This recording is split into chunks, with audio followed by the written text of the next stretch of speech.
Welcome to Home Care Business Insights, your go-to resource for exploring the many aspects of running a successful home care business. Whether you're an industry pro, new entrepreneur, or just curious about the industry, this podcast offers strategies, tips, and solutions to help you succeed.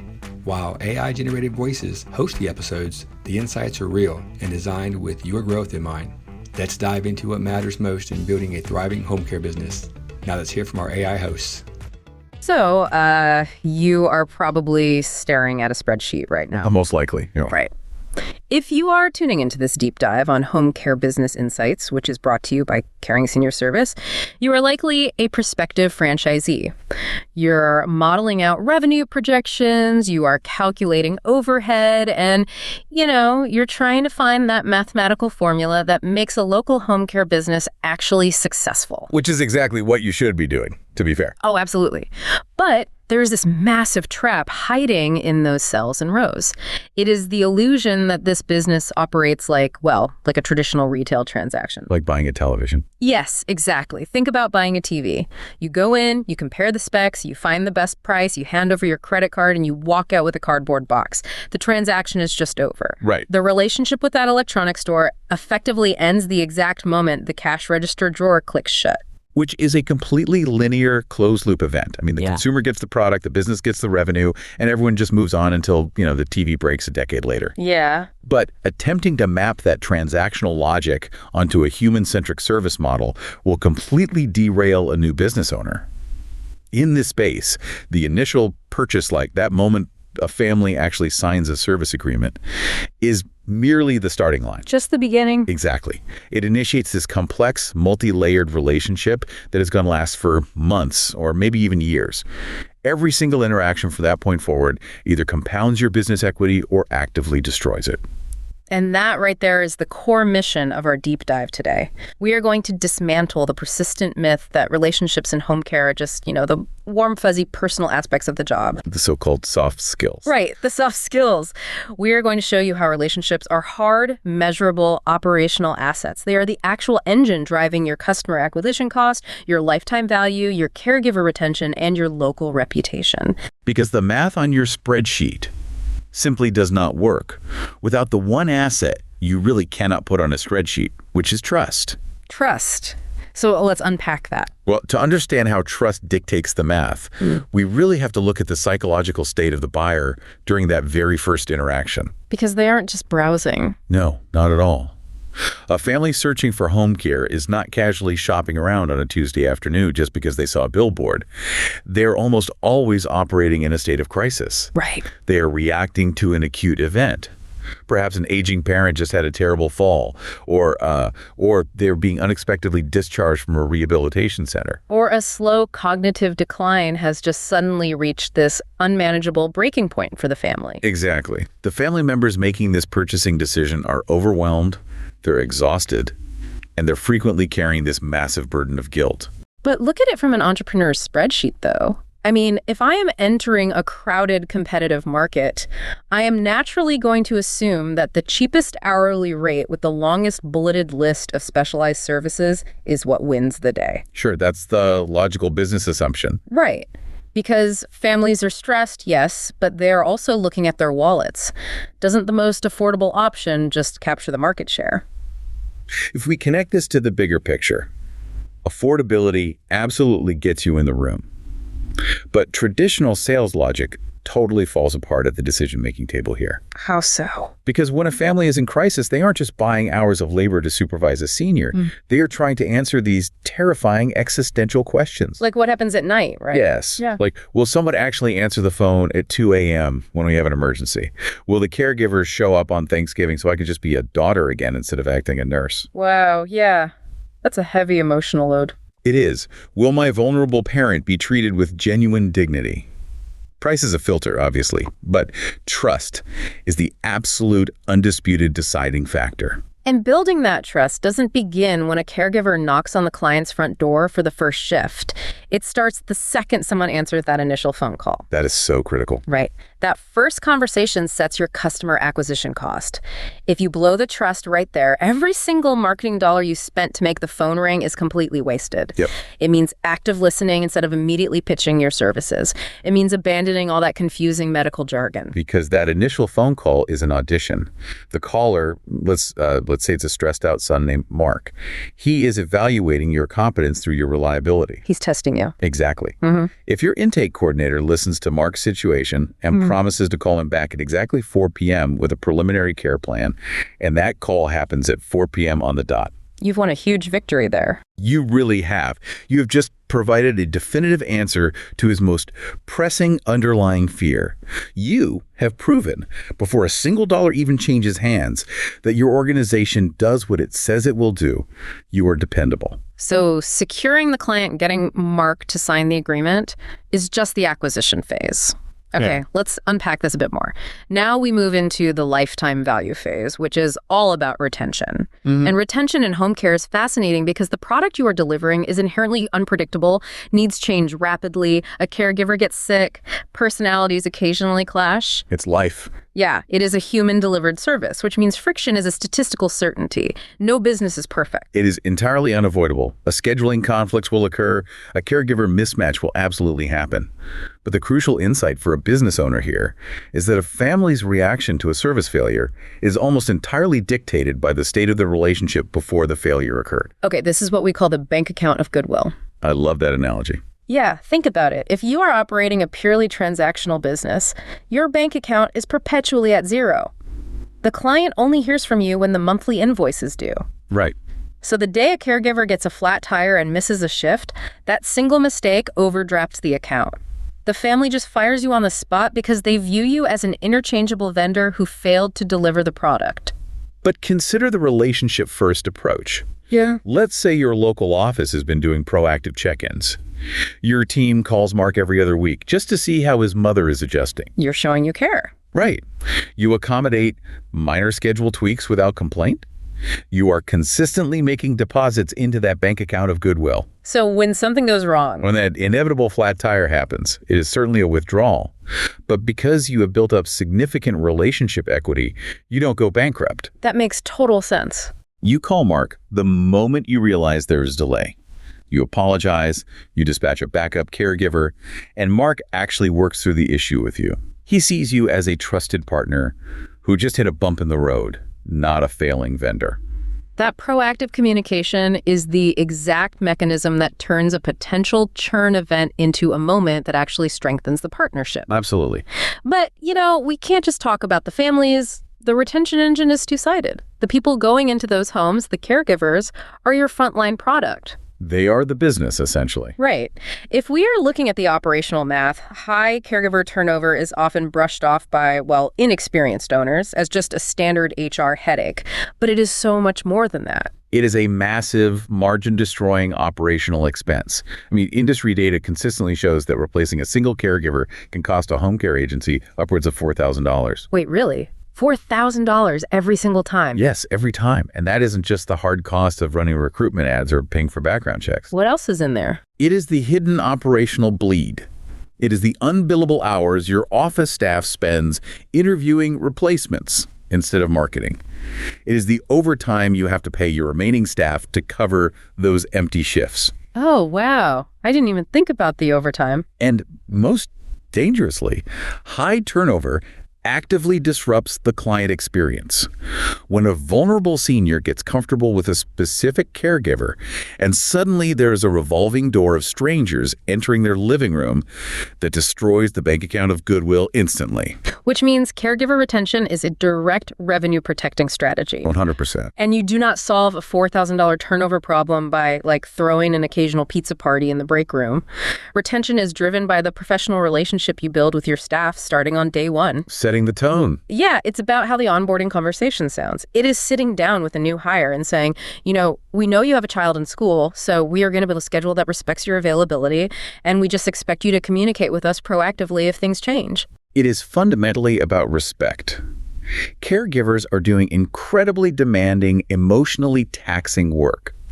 When they feel valued by the franchise owner, they pass that respect directly to the client. All right. When an owner provides clear expectations, listens to field concerns, and recognizes exceptional work, they aren't just being nice. They are actively lowering their operational costs and improving the quality of the care being delivered. Okay. This is a perfect time to pause. We're going to take a quick break, but when we come back, we're going to look outside the agency and talk about referral partners. Stick with us. Be right back.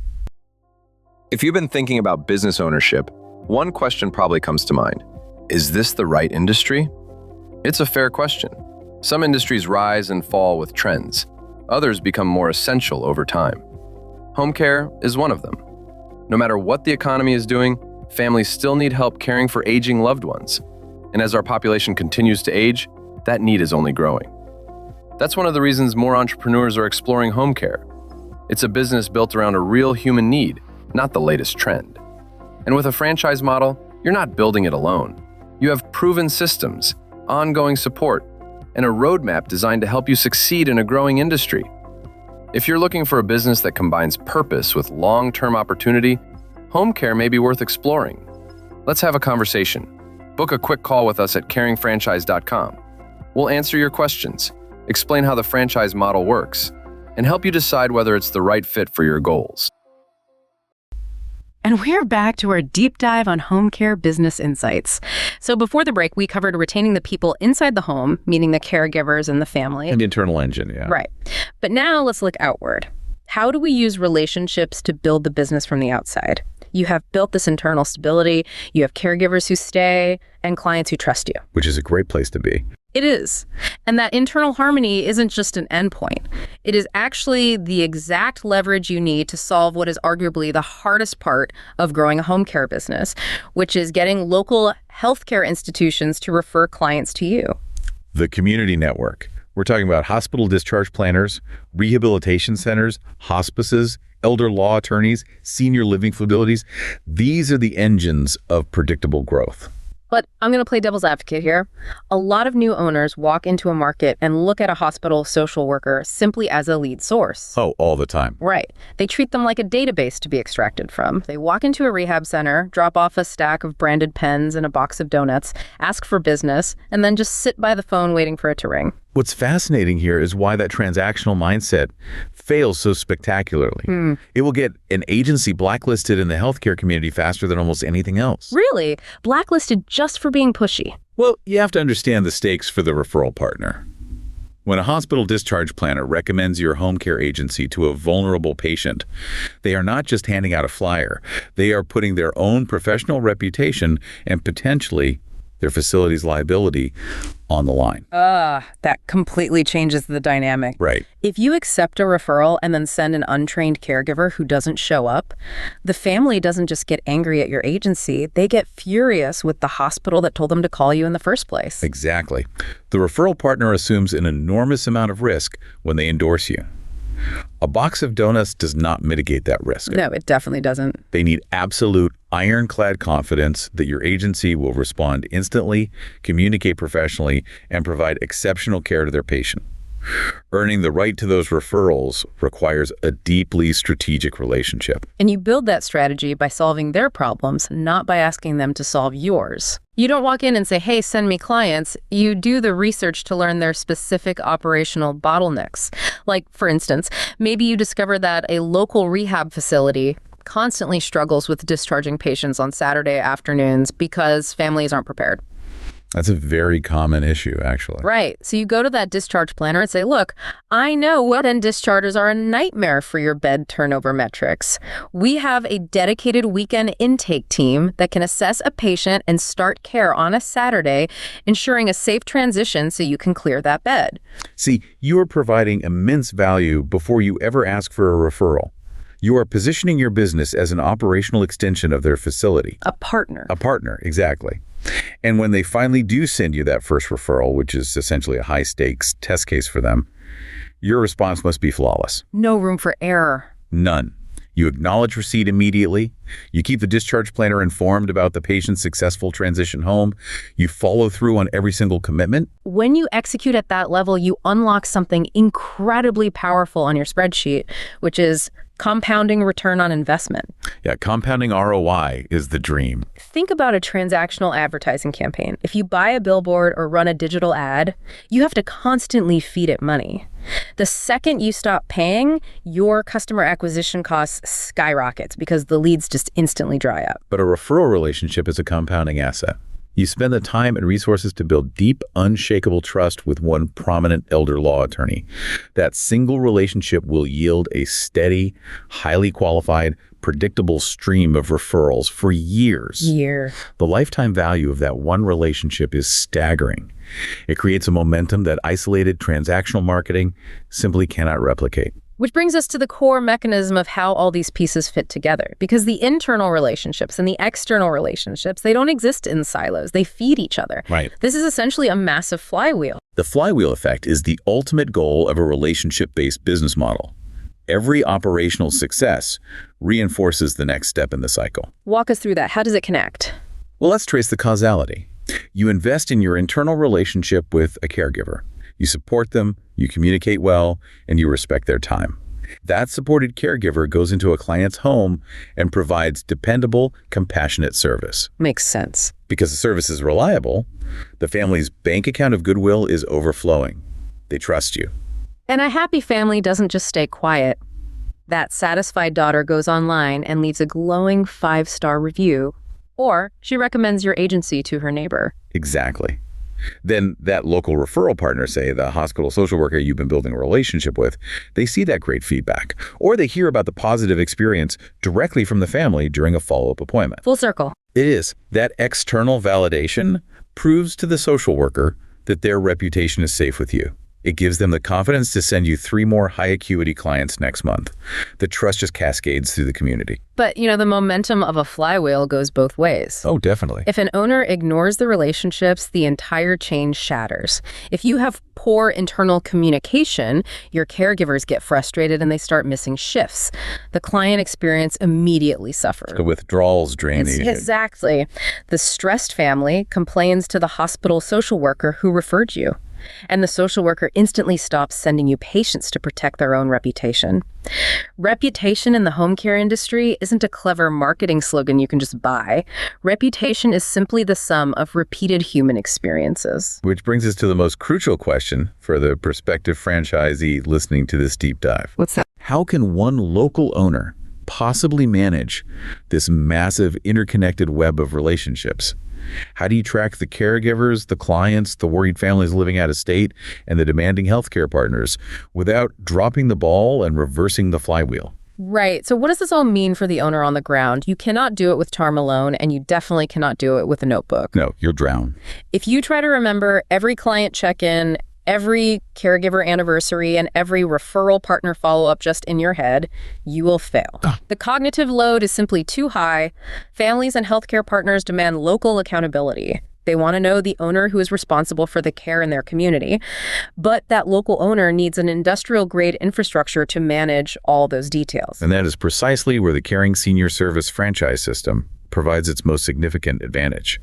A strong franchise provides the operational scaffolding so the local owner can focus on the human connection. Let's talk about how that scaffolding actually works in practice.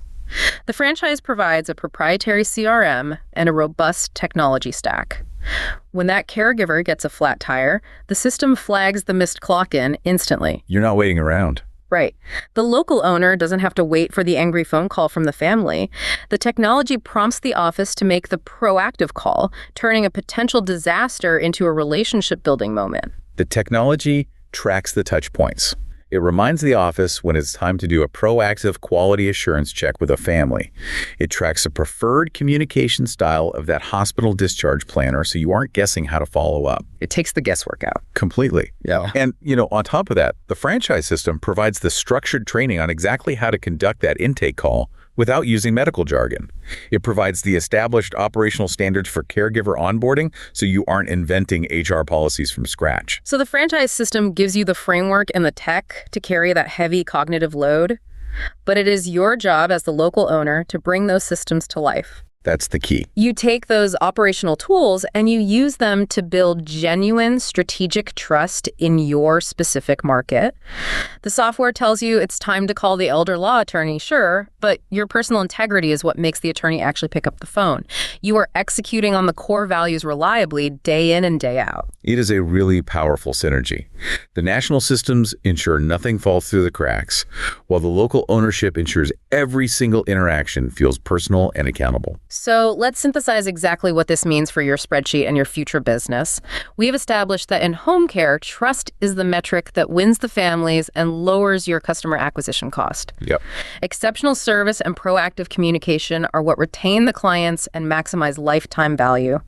Nurturing referral partnerships creates new pipelines of predictable, compounding growth.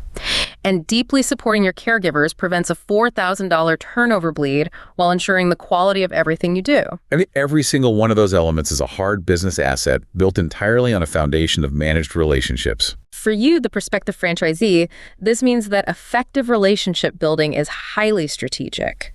It is compassionate, yes, but it is deeply, deeply business-minded. You aren't just out there networking to collect business cards or being a quote-unquote people person. You are building a resilient enterprise where trust is the primary currency. I want to leave you with a final thought to ponder as you review that franchise disclosure document and model out your long-term plans. Okay, let's hear it. We have talked extensively about the day-to-day operations and the immediate financial impact of these relationships, but I want you to think about a day 10 years from now. Imagine the day you decide to exit, to retire, and sell your franchise. It's a big payout. Right. When traditional buyers look at your business, they will easily value your office space, your software licenses, and your historical revenue. But how do you put a price tag on a decade of uninterrupted compounding trust with the largest hospital system in your zip code? That's tough to quantify. It is. How does a buyer value a caregiver roster that hasn't turned over in 5 years? That deep-seated community equity is uncopyable. It cannot be purchased by a competitor running a new ad campaign. It might just be the single largest multiplier of your entire business's valuation. When you build relationships, you are building an asset that pays dividends long after you hand over the keys. Just something to think about as you decide what kind of business you really want to own. Relationship equity as the ultimate valuation multiplier. That is powerful. It brings us right back to where we started. If you want a clean, predictable transaction where the relationship ends at the cash register, go sell televisions. But if you want to build something where the value compounds continuously, where every interaction makes your enterprise stronger and exponentially more valuable, then you are looking at the right industry. Thank you so much for joining us on this deep dive into home care business insights. Until next time, keep building that trust.